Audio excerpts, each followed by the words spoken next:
Welcome to Fat Chicks on Top. This podcast contains frank discussions about the body, sexuality, and occasionally uses swear words, which may not be appropriate for people under the age of 18. This podcast also uses facts, statistics, and mathematics, which may not be appropriate for liberal arts majors. And this podcast relies on science and reality, which may not be appropriate for evangelicals.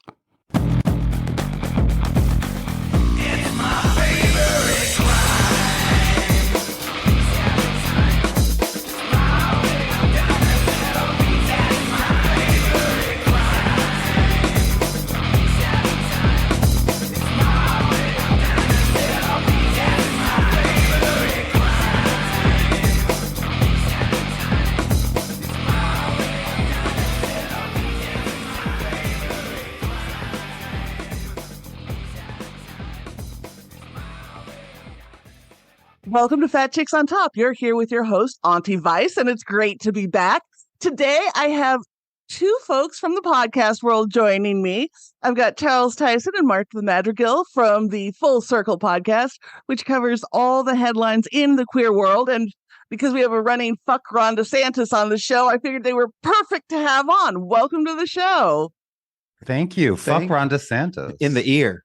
In the ear, at least. Yeah. Hi. It's good to have you on. I've been listening to your show for a while. It's great. Thank you. Thank you. So you guys talk all thing queer headlines. What has been your obsession lately?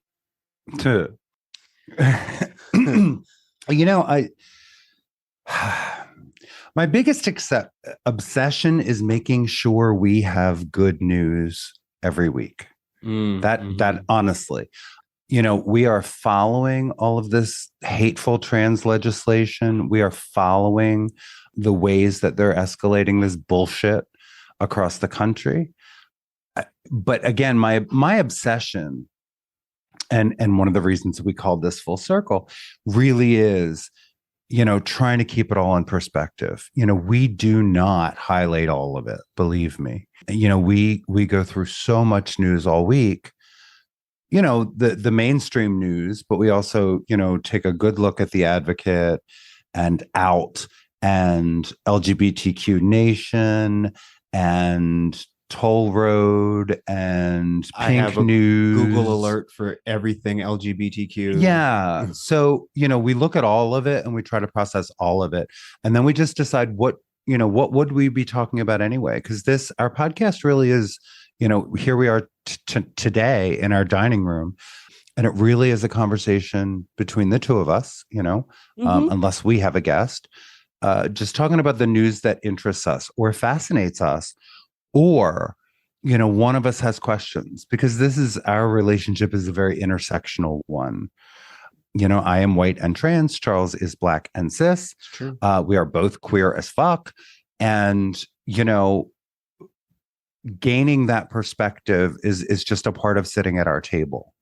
When there's black news that I don't quite understand or know how to process. And the same thing happens when there's trans news. And Charles is like, I don't know how to feel about this. And so we talk about it. Yeah. So it really is this onslaught of legislation. The most important thing I can say about this is, this is of the moment. Most of it, if we become obsessed with something, it should be Chase Strangio's mental health, because he is the amazing trans man who's the lawyer for the ACLU, who is just playing whack-a-mole all over this country, and he's winning. And that's what I really want people to know. This shit will not stand. Right. The problem is that it stands for a little while. And, interrupting someone's care, even for a day, is really not okay. It's not cool. And, and it can cause some serious mental health crisis. So, I'm with my peeps. I really, really am. But I'm also like, please stay off the ledge. Please stay out of the comment section. Stay out of the comment section. I'm a big advocate for reading the news. I don't watch news, unless it's maybe a State of the Union. I get my news by reading it. I get it. I try to get it and process it early in the day. And then that's not all we do. We're both very heavily involved in the arts, and even if it's just TV, and then we talk about that. But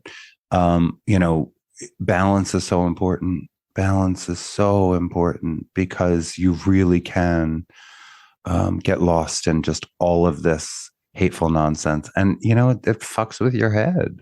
Yeah, it's meant to. Right. By the way, so people be crazy. And it really is. And fuck Ron DeSantis, by the way. And fuck Ron, yes. He's such a dick. But we're all old enough, barely, to have lived through the Reagan administration. Oh, I did. Yes, I did. We're still paying for it, by the way. Mm-hmm. We are. Reagan made everything worse. But I like to remind, especially the younger queers out there, that we have been through equally dark times. Oh, absolutely. Yeah.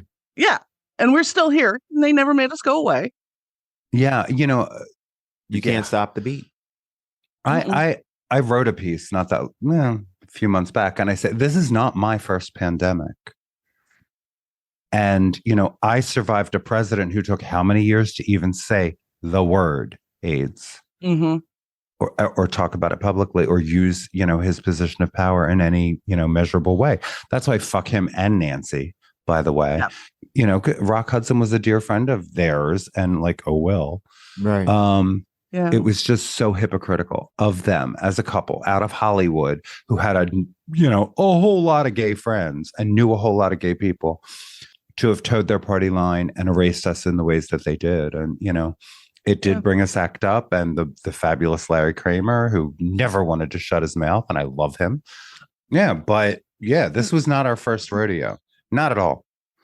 No. It's why my favorite line from Justin Vivian Bond is, the worst day of my life was the day John Hinckley missed. Oh, yeah. Kind of. It's true. Yeah. It's true. Yeah, we're still paying for what that man dismantled. We're still paying for the decisions he made around mental health care in this country. We're still paying for so much. And by the way, we lost an entire generation of gay men. We don't have a whole lot of 60-year-olds right now because they're dead. Yeah. Yeah, and it's so hard to look at. We don't have a ton of gay elders. So speaking of elders and in the news, good old Alice Walker raised her head again with her pro-turf defense and calling herself an elder in the community. Really? That's unsettling. I did not catch this. Oh, I saw the looks of you two, and I knew that she came out and said, well, I take my role in this community as an elder as very responsible, and then goes on this huge turf rant, and, we don't burn witches even when we disagree with them in defense of rallying and all that bullshit. Talking about gender confusion. Wow.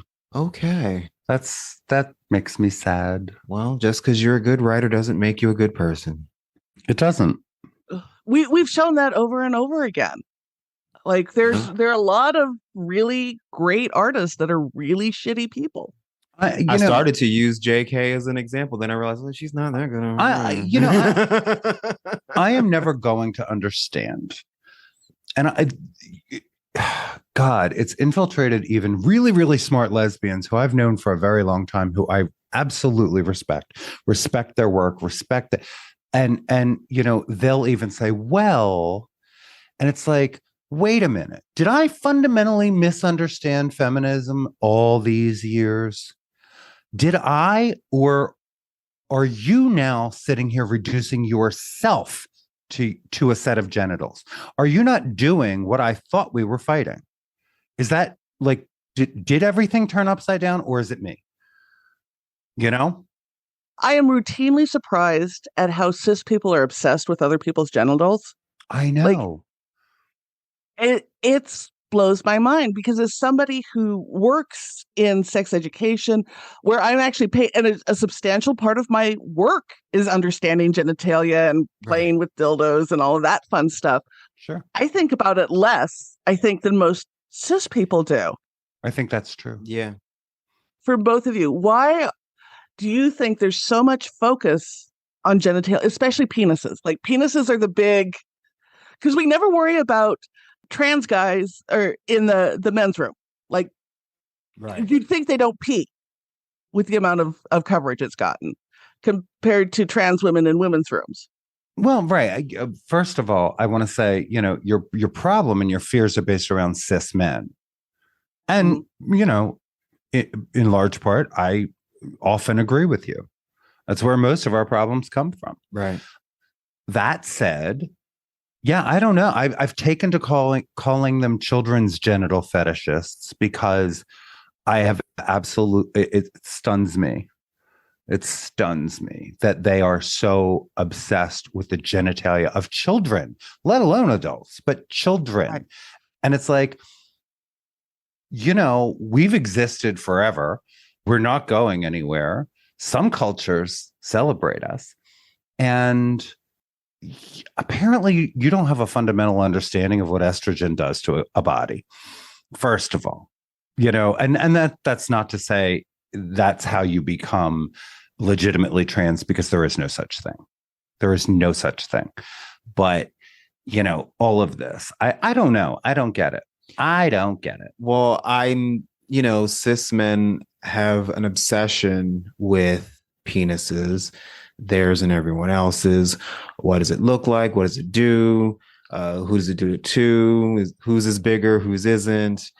And, there's a good chunk of the cis male population whose entire personality is defined by penises. So, that's automatically where the mind goes. And then you have the whole situation where I always say we don't raise our boys to become men. We raise them to not be women. Mm-hmm. So anything that's considered feminine is not desirable because, it doesn't have a penis. Why do you want that? And so it's all tied in. This obsession is all tied into misogyny and, poor potty training. I don't know. I don't either. But they've built our identity around genitalia, around sex. And that's how they've always dismissed us. Like, this shit is not new. They've always said the queer community is about who you have sex with. And it's like, it's more than that. That's there's an interesting article right now about Brendan Fraser, and we're going to talk about it at our next recording, because he kind of said, yes, I played a gay character, but that really wasn't, I don't know if he said that wasn't fundamental. Like, there's this bigger thing. And it's like, oh, honey, yes, the fact that the character was gay was the fact that society caused him to marry a woman to begin with, to try to lead a cis, straight life. He failed miserably, fell in love with another man, lost his family. That's a queer story, honey. Right. Mm-hmm. And to say that his queerness didn't affect the character is really to dismiss the lived experience of queer people everywhere. Right. Because you can't tell that story without understanding, those things don't happen to cis people. Right. They don't happen to straight people. Happen to be gay. He just happened to be left-handed. Shut the fuck up. Right.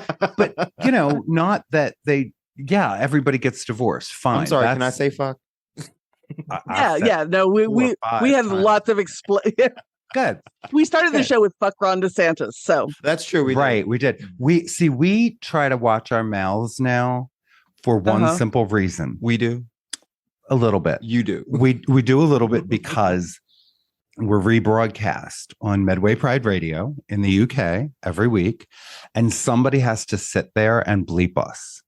Somebody has to listen to our entire episode and decide what is and is not radio appropriate, and I feel bad for them. Like I'm, and so I try. I try. Sometimes I'll say, don't fluff with me. I come up with little things that I think will make it past. It has made me more aware of my fucks, but it's still my favorite word. Sometimes the only word that is appropriate is fuck.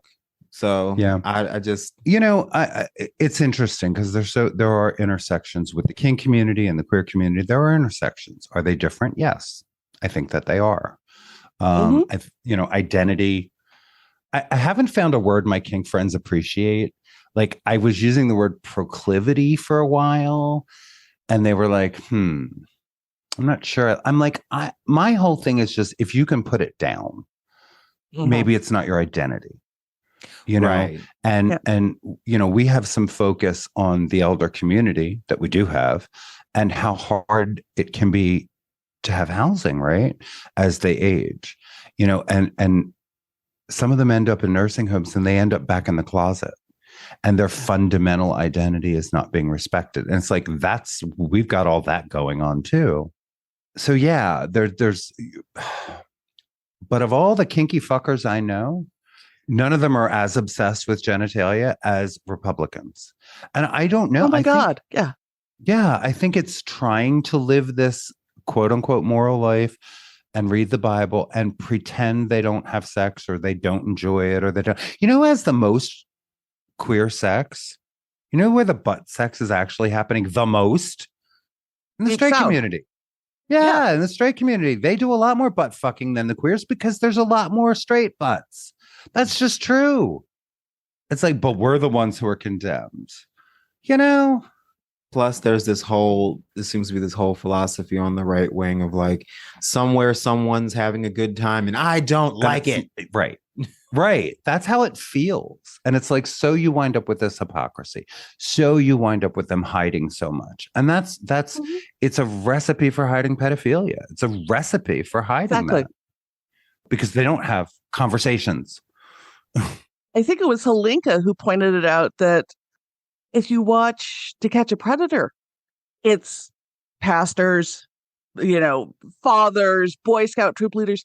In all the decades that show was on, not one fucking drag queen. Not one. Shea Coulee said that. Yeah. Shea Coulee. Oh, is that she was the one that, yeah. But there's all this obsession. And when you repress that, of course you repress the ability to talk about what has happened and to give kids the words to say, this is not okay. Right. Yeah, the whole thing around purity culture too. Like, somehow it's such a shame to express desire and to be okay in your body. It's all about divorcing you from your body. Anti-queer is divorcing you from your body, because if you actually get into where you live and what your identity is, you have to connect with your body. And there's so much repression that you can't do that if you're in this super conservative world. Absolutely. And, but it's not that those men aren't having sex with other men, because of course they are. They just feel really, really bad about it later, and they don't tell that's one of the ways HIV spread to straight women is, their husbands are on the down low. Their husbands are out there raw dogging whoever, the neighbor, Jim, and, and he brings home gifts. And it's like, gifts, but if you have giving. Right, where you have an open relationship that's built around consent, that's built around mutual respect and telling the truth, you don't have these issues. You don't. You have other ones, but you don't have that. And I also notice every time the Republican National Convention comes to a town, Grindr in that town shuts down, basically overloaded within minutes. Yep. No, if you want to know who you can't deny it. Right. We all know who they're having sex with, and it's not really their wives. We know this. No. Yeah. We know this. Many of us are getting paid for it. We know it. And it's like, keep hoping some rent boy will finally, sack up and out all of these fuckers they've been doing in DC. Right. I really, really, really. Lindsey Graham in those NDAs must be ironclad. Lindsey Graham must have such a huge checkbook. That's all I can figure out. Because really, all these years, like, not one mouthy rent boy, not one who went, oh fuck all of this. Like, I really don't believe there haven't been it. I just my mind doesn't. I'm creative, but not that creative. Right. Well, yeah, there's just not that many people who can keep their mouths shut without a lot of financial prompting. Exactly. A lot of financial prompting. I mean, hell, he's known as Miss Lindsay in DC. Like, Right. everybody knows. Everybody knows. And, and there is a part of me that's like, and we shouldn't shame people. But see, that's, I draw the line. If you are legislating against me, yes, I will out you. Oh, if I had the evidence, oh, please. Yes, absolutely. And he likes it like this. He likes when I do this. Yeah, absolutely. Because you don't get to legislate against us. You don't get to harm us in one hand and then fuck us with the other. Like, you just, no. Other than that, yes, absolutely. I respect confidentiality all day, every day for a whole lot of individuals. But for that, no. You don't want me to know. There's always an extra 100 in it for me when I bring the icy hot. That's all I know. Right. Like that kind of stuff. Like, oh my God. Years ago. God, it's almost 30 years ago. Michelangelo Signorile got a ton of shit for outing some very prominent folks because he was a gossip column writer in New York and stuff at the time. Yeah. And there was this huge debate in the queer community of, do you out it? And it's like, when you are in a powerful position and you're using it to oppress, of course you fucking out them. Right. That is my one. Yeah, that's my one exemption to the rule. Like, do you out people randomly who are not harming the community? Absolutely not. Right. Absolutely not. But, like Ted Haggart, did I shed a tear over that? Hell no. Hell no. Hypocrisy is just, it's such a cancer. It's such a cancer. And none of them have ever learned that it comes back to bite you in the ass. And not in that way that you pay for. They don't even care. That's the hard part. They get so wrapped up in this nonsense. And, it's going to be interesting, I think, to see if people are starting to wake up at all. Like when you have those three top Fox News people, and their texts between one another are released. It's like they think you're fucking idiots. They think you're morons. Yeah. The producers think you're morons. They know they're lying to you, and that's their business. They've admitted it under oath. So is Rupert Murdoch for that matter. So now that's like we pulled back the curtain. Now that we've done that, are people finally going, but I believe them? Or do they not care? Like, how can you not take pause with that?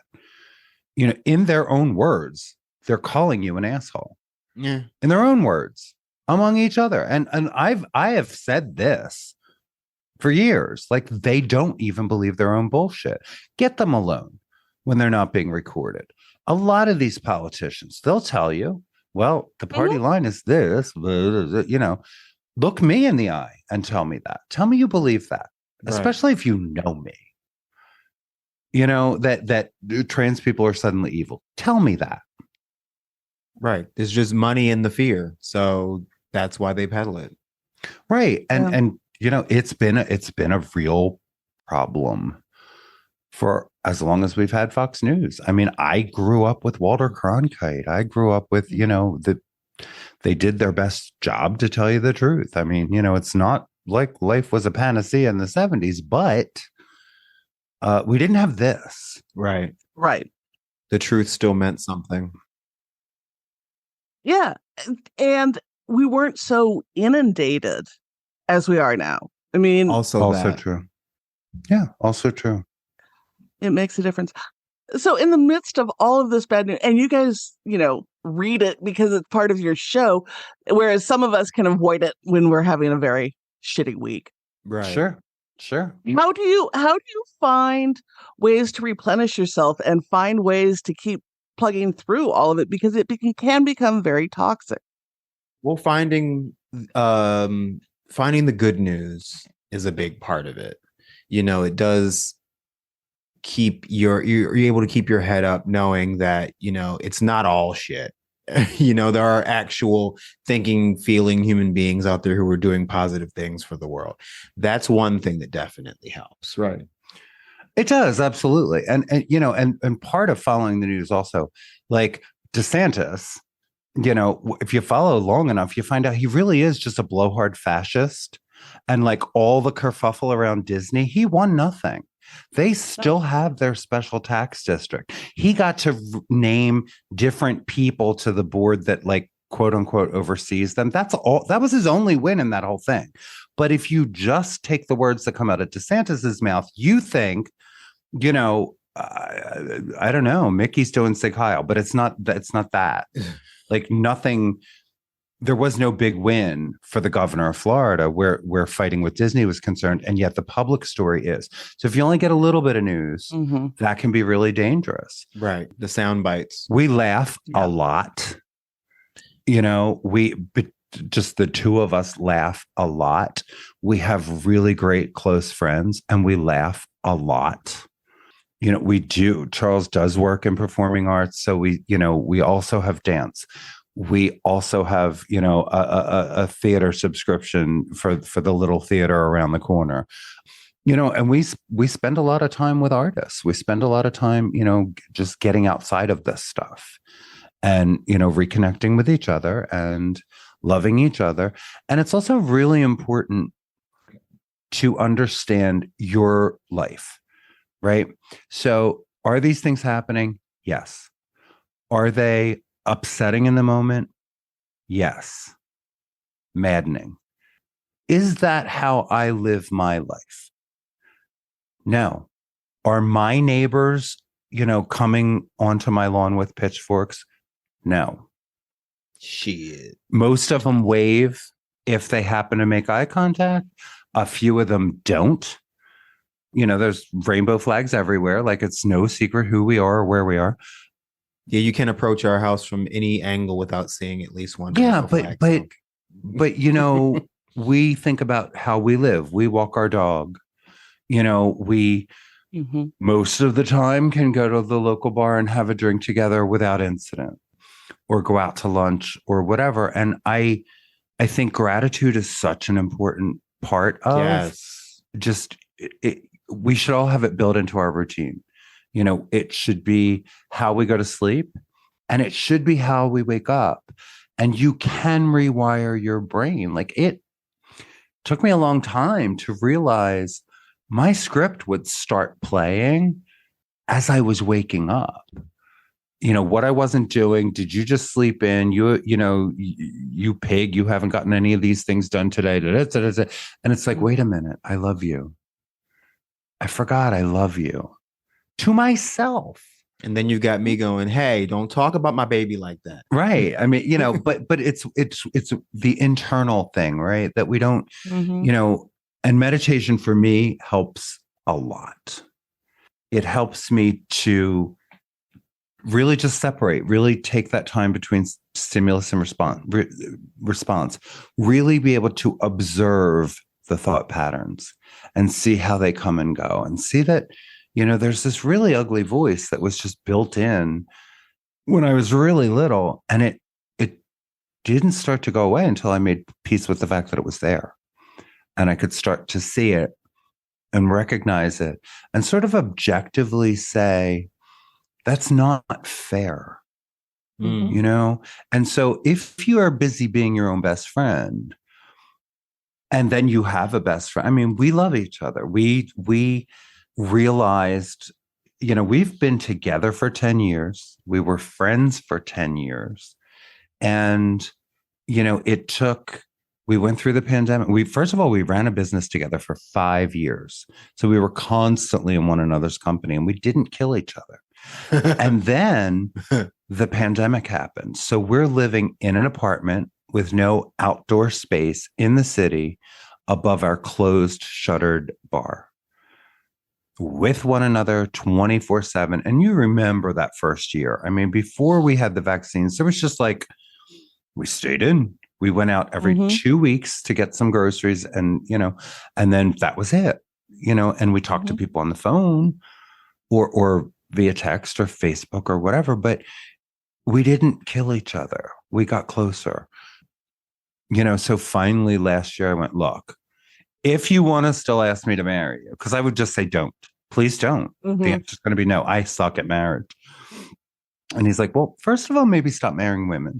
That was let's maybe that start there. seemed to be the common problem. And I'm like, just, all right, that is fair. But I finally realized there's not much we haven't been through together, and we've just been here for one another. And this is the easiest adult relationship I've ever had, romantic relationship that I've ever had, where, I don't feel compelled to lie about anything because I don't have to. We can actually literally talk about anything, and that's been so freeing. And I finally said, all right, go ahead, but that's the ring, and so we've been engaged for more than a year. I mean, but that helps when you work with your best friend and you live with your best friend and you still have a whole lot of people around you. That is community, and community is so important. I sit each week with a group of trans folk. The group is called Transway, and we're part of the William Way Community Center in Philadelphia. And that, before the pandemic, that was an in-person group, right? Mm-hmm. So, maybe a half dozen people, maybe less, some pizza, who, folks who could get to Center City and get to the center for the meeting. And then what happened with the pandemic was it expanded, because there were no barriers to entry anymore. So, because it was on Zoom, it wasn't about having to drive there or take the bus there or worry about parking or any of that. Mobility issues suddenly are not an issue. So it really is wherever you are, you can call in, and so it's a weekly thing. And you have, it's global now, right? We're global. We've got Australia, we've got Seattle, we've got the West Coast, we've got folks from kind of everywhere. It is larger now, but I was talking to one of our kind of our trans babies, who was really, really in just a dark place, because they came out as trans masculine, and the lesbian community they were surrounded by kind of abandoned them. And this is by far not all lesbians, at all. But it just so happened the ones that she were closest to happen to also be really turfy, and you're not real. And what is the difference, between a bull dyke and a trans man? Well, one's a man and one's not. Let's start there. But anyway, we really held space. But at one point I said, first of all, my dear, you need better lesbians. You just do. Because that's some garbage, and it's some garbage I think over time they will regret, because it's not helping women. None of the turfy shit is helping women. It's not helping queer women. It's not helping anyone. It is harming my community. It absolutely is. It is hurting trans people. There's no question and no doubt, and but it's not helping women. It's women reducing themselves to their own genitalia. It's like, what are you doing? Well, and nobody can pass the turf test for womanhood 100%. We see this with our athletes. There's a number of athletes now, and they're like, well, your natural level of testosterone is too high to qualify you as a woman. And it's like, what? Yes. Yeah. According to who? Yeah. And that you have states passing laws about sports, and often there's not one kid to point to. There's not one. This is a hypothetical situation. Right. In the event that we wind up with a trans person, there's a law now. Right. Are you kidding me? Are you kidding me? And then they want to fight about... But let's not do shit about guns. Thank you. Well, and that it keeps coming back down to that. Thank you. Like they want to fight puberty blockers, but it's like, you know what? If a kid has been expressing who they are, for years, and then decides that puberty blockers are appropriate with their parents and their healthcare provider, of course. Now we don't have those issues of that trans girl playing, because she never does go through a male puberty. So everything that is your argument goes away. And and you don't have to look too far to say, well, this is just about fucking with trans people, because none of it makes any sense. None of it makes any sense. Leah Thomas, played for Penn or swam for Penn. And that was a major international kerfuffle. And it's like, but she met all of the standards that the sport set out. And she's a very good swimmer, but she's not breaking all records. She's not, there's no argument that can be made that she is somehow genetically superior to all the cis women that swim faster than her. You know, unlike, I don't know, Phelps. Michael Phelps, who is genetically a fucking fish. Right. The man has everything but gills.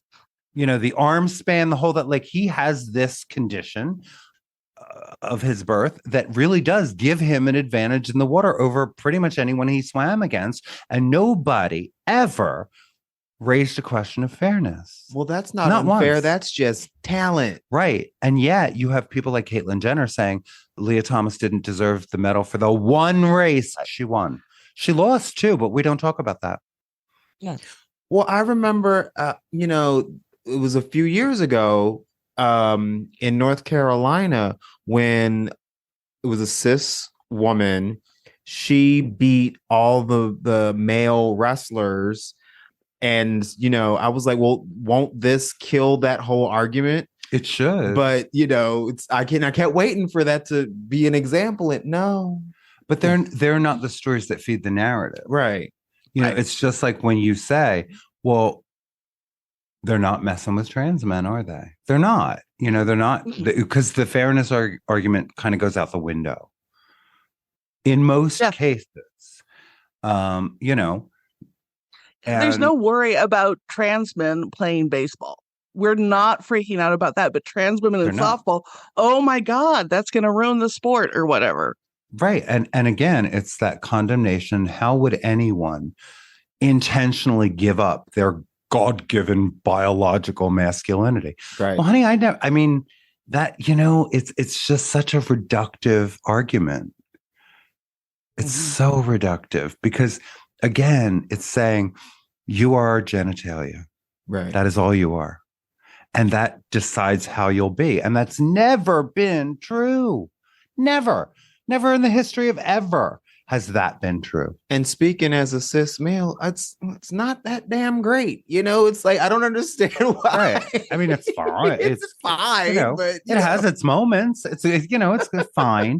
But this idea that all of our identity and all of our humanity springs from, what a doctor decided they saw and what it meant. Yeah, it makes my head spin sometimes because that's not the reality. And it reminds me of the parallels of when we were trying to define race in the U.S. So then we came up with all of the different ways to segment out what portion of Black you were. So you had quadroons and octoroons, and we came up with all of that. That we legally had definitions for, that we allowed census takers through 1970 to, when they went door to door, if you said you were one race and they thought you looked something else, they could change it on your form. Like we were trying to figure out, how do we figure out this in between? Because we're not good with the in between as a country, as a humanity.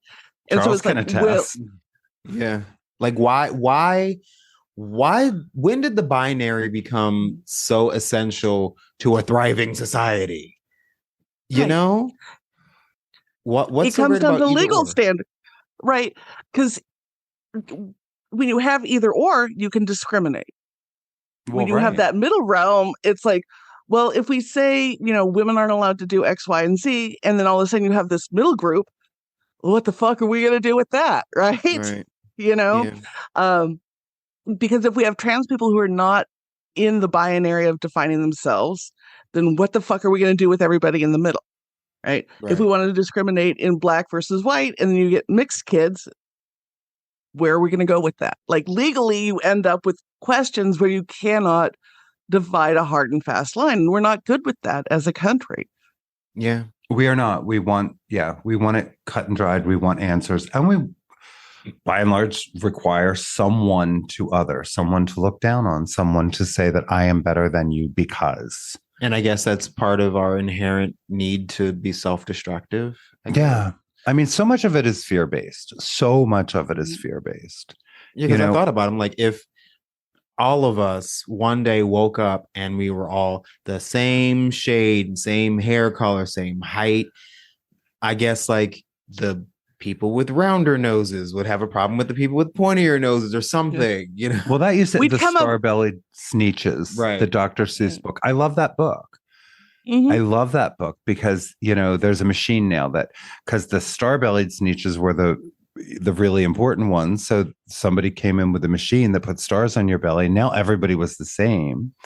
So then the real Star-Bellied Sneetches started to get 2 stars, and it just, you know, all of that insanity really did speak to racism. It really spoke to, you know, the ways that we categorize one another, and the ways that keeps us from seeing someone's humanity. And it was such a poignant story, considering that the author was himself a racist anti-Semite. But except A broken clock is right twice a day. Well, right, and Harry Potter was arguably, you know, some of the best young adult literature ever created. Doesn't change the fact that the creator is awful, but right. And I think the same can be said about Theodore Geisel. Yeah, probably. Because he did come up with some really wise stuff and package it well. Yeah. You know, that was really wise. And I used to love those stories. I loved them. And I loved reading them to my kids because it was like, yeah, get it? Do you get it? And so you guys are, so you bring up literature and stuff. You guys are into arts and the arts. Where are you seeing the best representation of our stories right now? Queer stories. The best representation. The example that's jumping to my mind, sort of. There's a series on HBO called Sort of, and there is the main character, Sabi, I believe their name is. I think it's Sabi, is non-binary. Non-binary, Pakistani, Muslim, and going through their journey of you know, discovery with, am I trans, am I non-binary, the devout family dealing with it. And especially the second season, there was not a binary to be found in that cast. It was so interesting because, you know, it was things that, like, folks that I'd never seen before. And, you know, I've met a lot of people, and I was just like, oh, check this out. So that's one of the first things that jumps to mind. Alok is another one. Am I saying it right? Is it Alok? Alok, A-L-O-K, is another non-binary artist. I want to say primarily performance art, but, you know, a real representation of, you know, just the fabulousness that can be queerness, unapologetically, looking at criticism as a gift, you know, and really just sort of challenging a lot of assumptions. It's not a question you can answer broadly because some folks are getting it right. They're beginning to. Right. You know, so there are these little mainstream things that are coming out that are kind of cool. Apple TV just did a series. What was that one called? And it was good. It was good. Some like out. There's a play on the word out or something. Something like that. But it was this series on queer folks that Apple TV produced, and I liked it. I enjoyed it. You know, because it was informational and it was talking about history and it was talking about, you know, us. So it's happening, but, you know, I certainly wouldn't say turn to Hollywood because we're also still, you know, not getting it right all the time. We still need a straight man to have a gay story win an Oscar. Yeah. I mean, it's almost like, you know, like when you look at mainstream media, you would think there's not a trans person with a brain in their head. Right. And yet we have so many brilliant writers. We're not getting airtime. We're not being brought on as experts. You know, the New York Times had, who was it, Jennifer Finney Boylan, maybe, that, you know, they had her for years and they got rid of her. And it's like, oh, wow, you're one trans voice. You know, I mean, that's crazy to me, but it happens. I think in the visual arts, you always have great queer artists. Oh, yeah. Certainly in visual, certainly in dance. We're seeing a lot of really cool stuff in Philadelphia anyway, where, the binary is being challenged and queerness is being celebrated. And Gunner, Montana, we went to. Oh, yeah. So, Gunner's been around for a little while, very gay. Still he, him, right? Yeah. Still he, him, very gay, very fabulous. Yes. And did this show called Bathhouse. And it was this, anytime an artist says, my production is an immersive experience, I always cringe a little bit because it's not. You know what I mean? Like, no, it's not. I wanted to go through my email for half of your performance. Like, good on you, but no, it wasn't. This really was. Yeah. We felt like we were all kind of sitting in a bathhouse, and the performances were incredible, and the cast was so diverse. Yeah. And, it was gay, straight, black, white. Yeah, absolutely non-binary. This fabulous woman of size. Yes. Of size. And, she comes out of burlesque, but, she absolutely belonged there. She absolutely owned that stage while she was on it. And it was just such an incredible thing to watch. And the whole thing was so hot. It was warm in there. Yeah, it was warm. Hot. It was very hot. It really was. It's like people was barely clothed and climbing on things and each other. And just dancing in the air. Tend to have, to be centered in their bodies and to know their bodies. And it was just beautiful to watch. So it's always there. Hannah Montana is one to watch. He's going to be a national sensation before we know. I mean, on social media, he already is. Yeah. I mean, I think if you look for it, there's more to find than ever. There's still not enough for my taste. Everything is not, doesn't make me happy, which that's why we always talk pop culture. Because, what was the one the Book of Queer. The Book of Queer I had heard about. And it was on Discovery Plus. So we finally got the little 6-7 day free trial of Discovery Plus. Primarily because one of my kids is BattleBots. One of my trans kids was on a team and doing BattleBots. And I wanted to see at least one episode so I could say I did. And then I watched the Book of Queer, and it was absolutely not my cup of tea. I still don't know who their audience was. There were a whole lot of queer people involved. Yeah, Leslie Jordan, Margaret Cho, Dominique Jackson, right? Ross Matthews. Those are the names that are on the top of my head. But there were real moments that felt kind of like Gay Minstrel. Do you know what I mean? Like real too over the top, too yes queen. And it's like, but that's not who we all are. Right. And it all had that slant. And it was kind of drunk history. What did I say? Drunk history meets Drag Race. Drag Race is kind of what this there were a bunch of Drag Race queens that were like talking heads in it as well.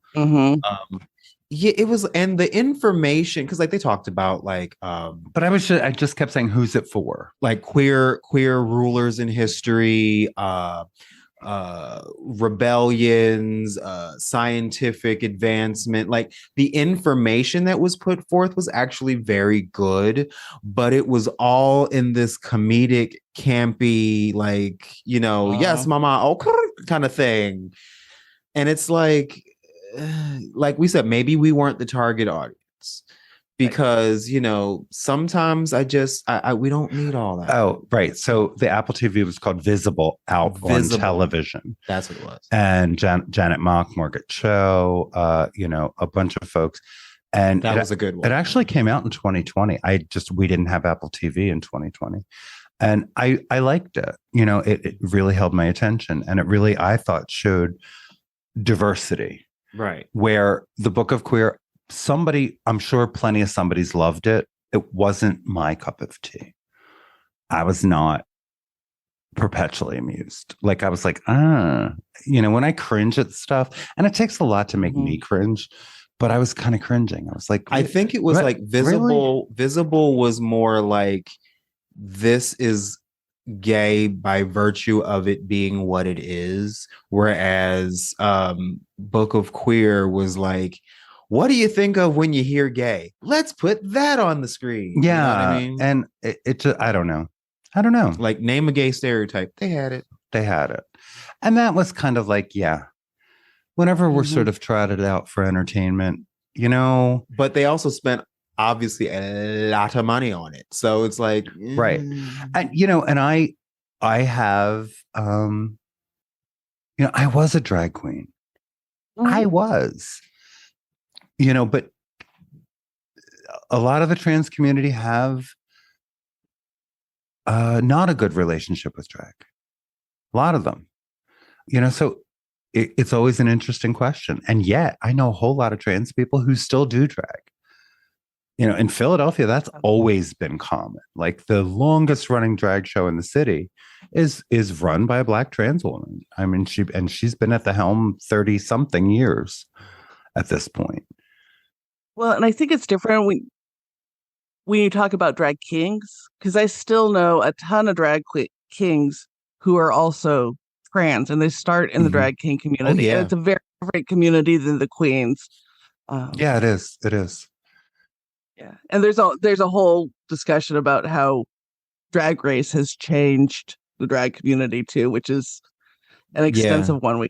And kind of almost making it heteronormative in the way they present and who wins, and you know, the looks are very unidimensional for most of the queens. Like, true, I agree.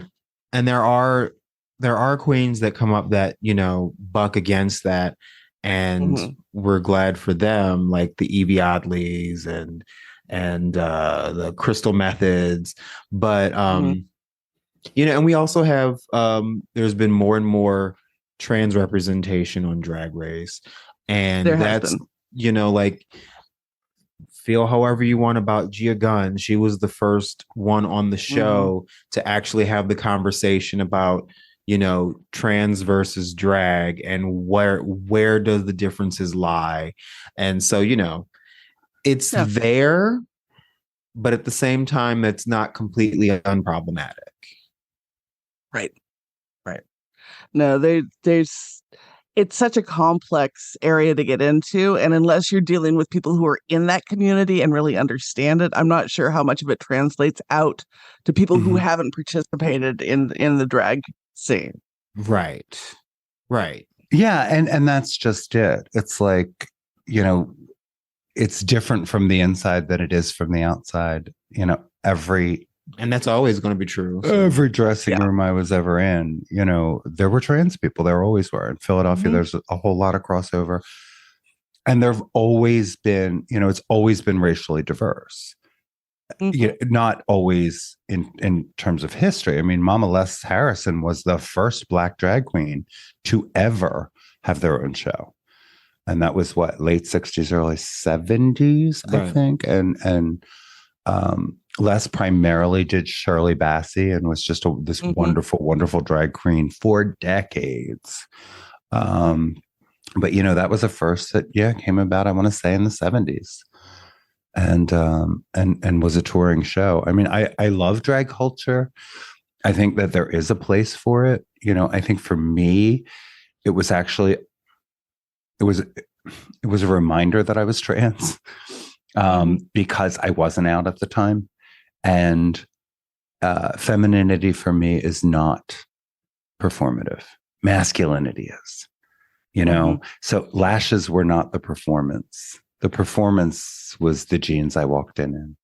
So, it really, right. You said that the drag for you was when you took everything off. Now you were actually in drag. Yeah. And it was like, and you know, and because I know so many different people from all over the trans community. You know, we knew some who were militantly against drag and thought, you know, it's no good for us. It doesn't help us. Everyone lumps us in. They think that, you know, trans is also a performance. They think, you know, my gender is just as performative as a drag show, and I can just take it off. So a lot of people won't go, don't go. I know plenty of gay men who don't go to drag shows. They're like, not my thing at all. I'm like, fair. And I get all that, but for me, the whole thing, and it's the reason why I love drag and drag race. I love the artistry. That's what I love. I love the creativity. And yeah, there are problematic issues that, surround that, but that's always been the draw for me. Yeah. He likes it. I don't watch it anymore. Just not my thing. I had stopped watching for a while because I heard one too many stories about how RuPaul is not a good person, and so I had this moratorium on watching the show. And then at some point I was like, let's catch up and see what's happening. You're not watching new episodes. That don't count. We're just going to bracket it. These years are okay. Right. Well, right. As long as I'm behind, I'm good. But once you start hearing the stories and, you listen to Race Chaser and different podcasts, and there's a lot of mess there. And the contracts that those girls are asked to sign are just obscene. That part. It's like, it's your entire life for as long as they want to play with it. It's just crazy. And every time you make a reappearance, the clock starts over. Right. So yeah, it's you've got to really be out of it for, what is it, 7 years or 5 years or something? That was 8, something like that. And then you can move on or whatever, but until then, World of Wonder has a piece of you, basically. It's so weird. That's why so many of them are like, you want to come back to All Stars? No, I do not. Right. Yeah. No, thank you, because of the clock. Yeah. Well, and in gay years, 7 years is a long time. Also, I know, right? My God. It's like, you're assuming a lot over here. Yeah. Yeah. Trust me. And as I near 50, and I get that grandma gay thing going on, because in our culture, like, they're ready to retire me. It's 7 years is a very long time. I know. I was going to pass my expiration date when we got together, I think. It's and isn't that funny? It was really funny. We met. Your listeners can't hear, but I just made a face and shook my head really slowly. It's true. But we had been regulars in the same bar. Is basically what it came down to. Excuse me. The bar was in the storefronts of a high rise, right? So it was on the corner, but my office was in that high rise. So I mean, I could leave work. There was a back entrance to the restaurant, and I could leave, step outside, but under an awning, and then step into this bar from work. Perfect. And they had fabulous wood oven pizza, and they really interesting people. And anyway, we met in the beginning because Charles also, he taught dance a block away, and he just really liked the vibe there. So we would see each other frequently and just talk. And we talked all through the years. And I was married at the time. Right. So there was nothing between us in any way other than good conversation. And, fast forward 10 years, and we're sitting there one evening, and I was lamenting, just trying to date at this point. It's like, I don't even know, like, fuck it, and fuck men, and just everything. I'm like, I'm just telling him my experiences. They were not good. They were not great. And he's like, are you ever going to ask me out? Because, I'm awesome. But it had never, the reason it had never occurred to me was because I'm like, we're 10 years apart, and you find me attractive. Like, that was just blew me away at the time. And I'm like, well, yeah, sure. But to me, that age, because in the queer community, not everybody, obviously, but, they go younger.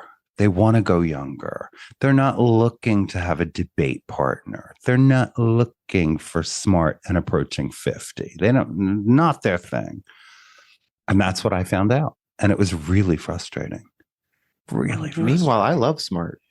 Yeah. And I do too. I never thought my sexy. Yeah. I never thought my second marriage was going to end. I really never did. And so I think part of it was just the shock of that. Like, do you know how many people like instantly turn me off? I'm like, yeah, I don't read books. Yeah, exactly. Yeah. Oh, wow. Go away. Yeah, go away. See, I'm with John Waters on that. If you go home with somebody and they don't have books, don't fuck them. Right. It's a solid I love rule. him, by the way. He's wonderful. Oh, I have God. met him. I've gotten to spend a little time with him. My sister mama friend is Elizabeth Coffey Williams, who was in 4 of his films. And so in the before times, right? But it was 2019. We went to his Christmas show when he was in Philadelphia. And she, of course, we got to go backstage. And what is his name? Prince, Clayton Prince, who is the original Seaweed. He was also there and in the audience. So I got to meet him as well from Hairspray. And we just, it wasn't a really long time, probably 20 minutes, half hour, but that we just got to talk with John. And I was like, I love this guy. I just love this guy. And we talked a lot about identity, right? So we were talking kind of about neopronouns, and we were talking about, which I can never follow. God love the kids that I have that choose them. I'm like, I will try, but you're probably going to get your first name, my love. And you're going to get my love a lot, but you're not likely to teach me Zer. Like I'm not, because there's too many of you and one of me, and I'm old. So we got to find a place where we're okay with that. But we were talking about that, but we were also talking about, so the Dreamlanders, right? They were this group of people now in their 70s, roughly, and older, who just kind of came together in Baltimore. They were the queers, the freaks. Elizabeth, here's this trans woman, and John, who's this gay man, who's this wildly creative gay man, and Mink Stoll, and there's all these people who were, it's like, we used to find each other. Now, did some of those people fuck each other? I'm sure they did. They used to pass each other around. I was fascinated by the conversation between top and bottom. And I was in a bar, and this whole thing started. I'm like, when did this happen? And they're like, what? I'm like, no, seriously, when did this happen? Because we always were just like happy to find somebody that we're kind of attracted to. And then we figured it out when we got wherever we were going. I don't ever remember that as part of the criteria. The penetration was not always involved, whatever. We figured out how to have fun. I think and sometimes a queer went home with a lesbian, and so, a gay man and a lesbian. I'm like, oh my God, there's so much attraction here, so much chemistry. And yeah, they hooked up. It happens. Like people fuck each other. It happens. But I was just so fascinated because this guy's like, I'm a power bottom. And I'm like, I'm sorry, what does that mean? I blame the internet. It started with I don't know. AOL and ASL and then top, bottom, cut, uncut. And then, it just, and now when you can order dick like pizza off your phone, everything is so. Yeah. And that was the other thing. So, 2011, 2012, when we got together, I had spent some time like trying to figure out the dating apps and all that. I was like, that is what they think they're doing, like placing an order. And I'm like, well, that, I would read their list of wants and I'm like, yeah, this is not someone I even want to know. Yeah, my joke is, longstanding joke was, when you do the hookup apps, you do it like you do takeout. Do I want Italian, Mexican, Chinese? Right. And you order it when you want it there and ready to go. And what's your spice level? You don't mind a hepatitis risk. That's why you do it. Well. I mean, it's kind of, good old days of Craigslist Backpage. And that what Backpage was, you talk about unintended consequences. I mean, I know several sex workers who were made less safe when that went away, because it really was a way for them to screen. It was a way for them not to be out on the street and still, be able to make a living. But their safety was really put in jeopardy. And I'm like, I was learning at that point, and they explained it to me. And I'm like, shit, why did we do that? And they're like, well, why do we do a lot of things? It's the same thing that is the push on all the trans laws now. It's this moral panic. Politicians are making laws about shit that they don't understand, that they think they do, and they all think they're fucking Liam Neeson, and they've got this special set of skills that they're going to rescue you from this horror, but they don't understand it, and they don't talk to the people it impacts. They don't No care. kidding. Or the doctors who treat us and write the WPATH, the doctors who have treated us for years. Like, we have empirical data. We have a lot of it, and these folks know what they're talking about. And we're not including them. I mean, they are testifying. Families are testifying. Kids are getting up there. There's so much courage out there right now today. And then the Republicans will all still vote for their stupid, ill-written, ill-conceived law. And then it goes to court. Right. And it's going to go off to court. Like Texas is, I think, still under an injunction for that bullshit. And Texas had tried it through the legislature. 6 ways to Sunday, and it all got struck down. So then the governor and the attorney general put their heads together and said, let's do this by edict then. Let's fuck with the parents of trans people. Yes. And they say everything's bigger in Texas, including the fuckery. Yeah, Yep. no kidding. That's No kidding. And that's, a big part of why I do a lot of what I do is I want to keep these kids alive. That's why we do it. I want to keep them alive. Yesterday was March 15th, and my friend Jenica, it was her birthday. Unfortunately, we lost Jenica during the pandemic. We lost her in May of 2020 at her own hand. And I carry that. In fact, I wear her ashes. Especially to special events or things that I would have gone with her if she was still here with me. And then I yell at her and call her a stupid bitch and stuff. And like, look at what you're missing. Look at what you're missing. But it's hard. And that's, it's one of the things that drives me to try to check in, to check in with my kids and to let them know. I mean, some of them are not children by any stretch, but let them know, you can always DM me. It's okay. You can DM me. You can text me. If I'm busy, it's going to take me a minute to get back to you. That's true. But you always care. And that was the same conversation I had told you about with You Need Better Lesbians. I said, I'm going to tell all of you, you need trans friends, to navigate this world. And, I just got a job, like a job. And I have been sending out resumes forever because we need some legitimacy, you know what I mean?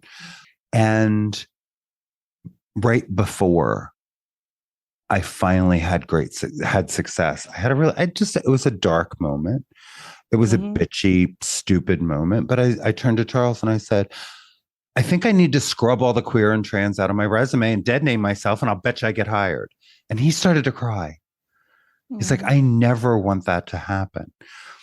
And now I have 2 problems. I'm in this funk and I'm angry. And he's hurt. So now I'm sitting here with 2 problems. I called Elizabeth, as I often do. And she cackled at me. Everybody needs, a seasoned trans woman in their lives. Facts. And she said, What do you think you're gonna wipe your makeup off and you're a boy again? And you like, what the fuck are you? And then she's like, where are you putting your tits, honey? And she's like, what are you going to bind now? She's like, knock it off.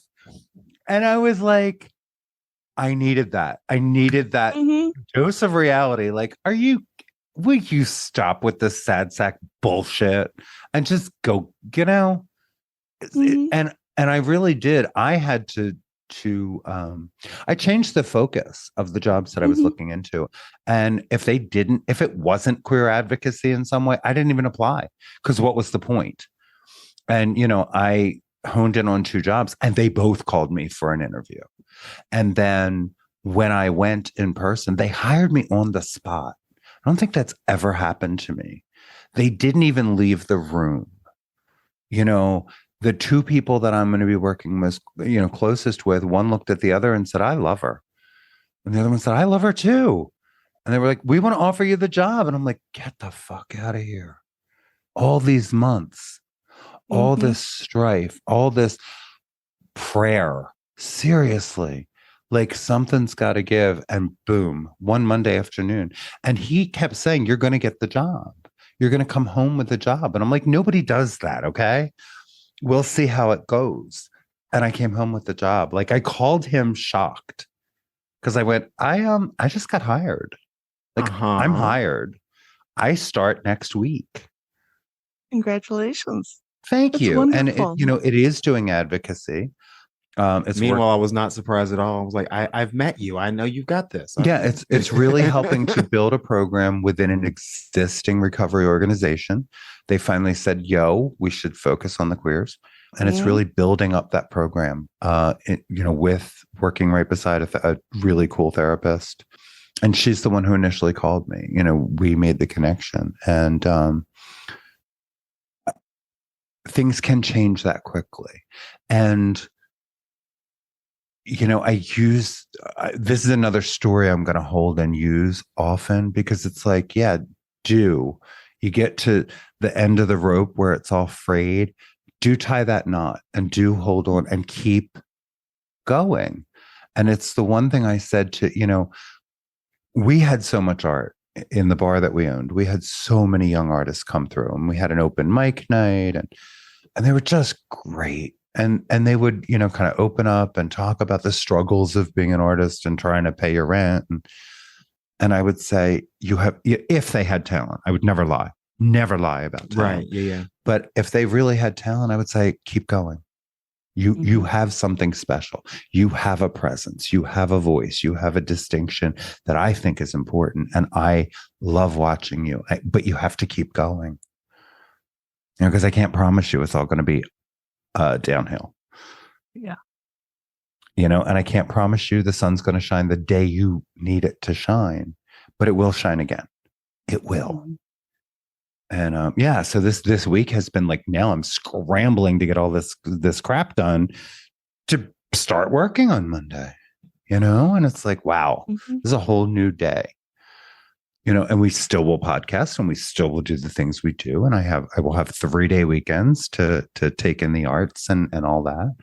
But yeah, it's a big, it's kind of a seismic shift.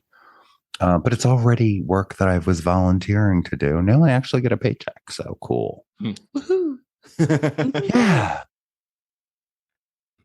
So do you want to plug the podcast and all the things? Sure. So you can please take the time to follow, like, and subscribe Full Circle, the podcast with Charles Tyson Jr. and Martha Madrigal. Anywhere you listen to podcasts, 5 stars or more, please. We are at Full Circle Pod on Twitter, Full Circle the Pod on Instagram, Full Circle the Podcast on TikTok. It was all based on what was available when I signed up. Just go to our linktree.com/Full Circle the Pod. All of our socials are there. We have links that live there, like Lambda Legal, the Trevor Project, and things like the ACLU, because those are always going to be relevant. All of Martha's socials, Martha Madrigal, everywhere. Her writing can be found at iammarthamadrigal.wordpress.com. I am at Never Scared everywhere. And yeah, that's That's all of our stuff. We've got some really interesting interviews in the works. So stay tuned for that. And yeah, it's fun. We're having a good time. Yeah, I'm excited about 2023. Excellent, excellent. And listeners, be sure to check all those out. We'll have the links up in the show notes. And remember to like, follow, and subscribe. Thanks for being here, guys. Thank you so much for having us. This was really fun. Yeah.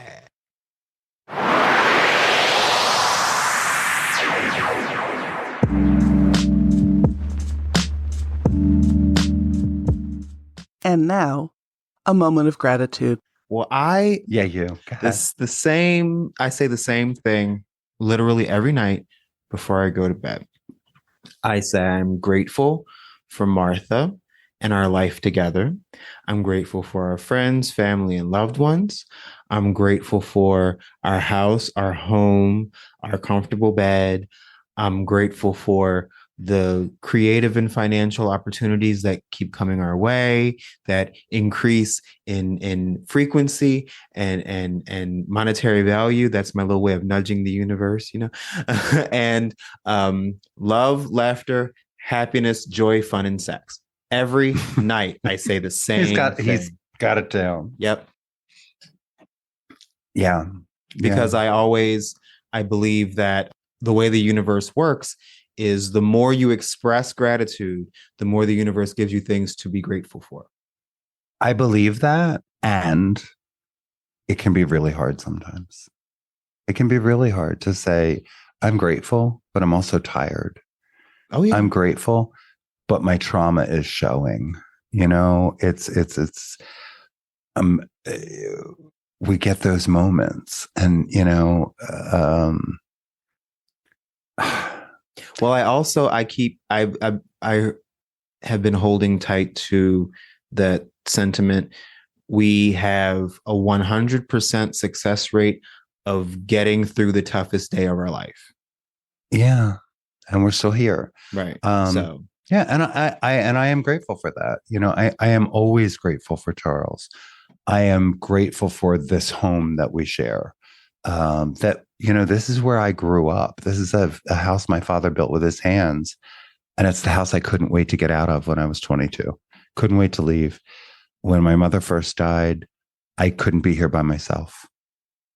Couldn't even be in this space. So I'm really grateful that now it's a place I want to be. That it's become, we love it. We're surrounded by the things that we love and cherish, and our Pomeranian and our 2 cats. But I have to take time each day to also tell myself I'm grateful for me.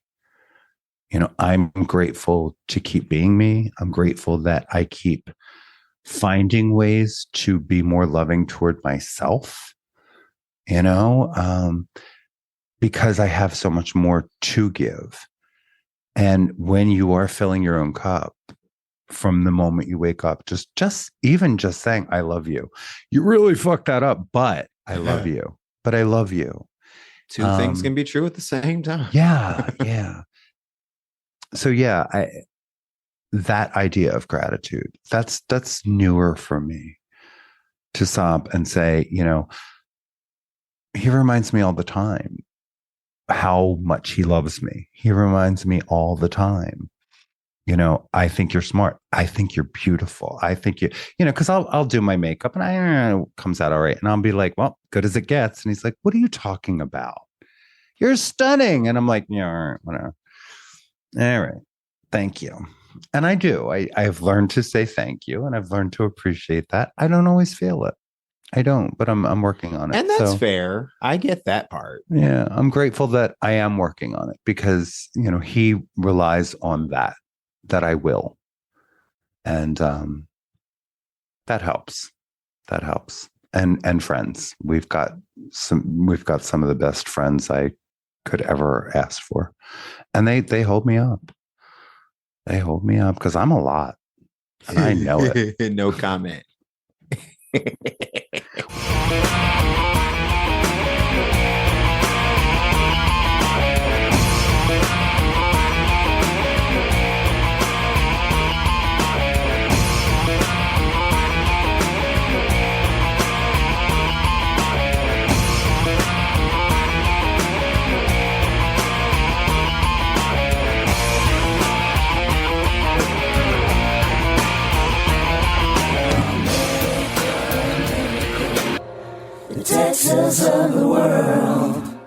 for listening to this episode of Fat Chicks on Top.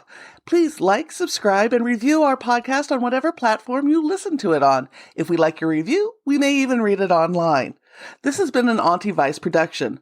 Producer and host, Rebecca Blanton. Audio production by Sharon Smith. Music by David Manga. And more music by Sharon Smith. For more information about Fat Chicks on Top, please visit our website for all things Fat Chicks at fatchicksontop.com.